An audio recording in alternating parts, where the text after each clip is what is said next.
Low-carb diets have been popular amongst people with diabetes because they are relatively blood sugar friendly. A low-carb diet has less carbohydrate than the average diet.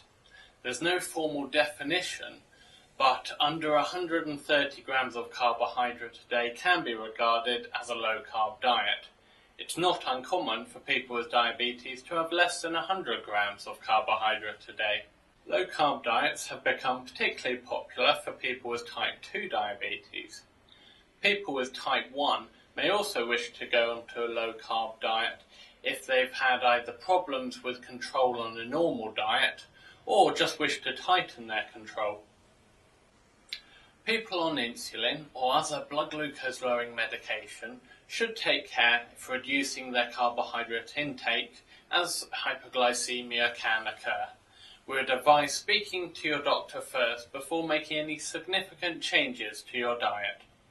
Some of the benefits of a low-carb diet can include lower average blood glucose levels, particularly in the period after meals, less steep highs and lows in your numbers, reduction in brain fog as a result of high sugar levels, and weight loss can also be a benefit. Contrary to popular belief, people have also found that low-carb diets can improve cholesterol and triglyceride levels.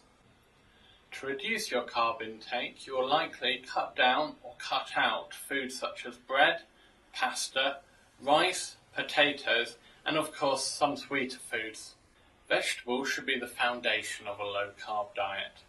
You may find you need to up your intake of protein and fat.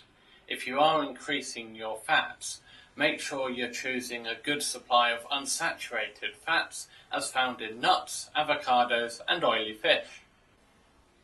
As with any significant change in diet, you may experience a few effects in the first 2 weeks as your body gets used to the change.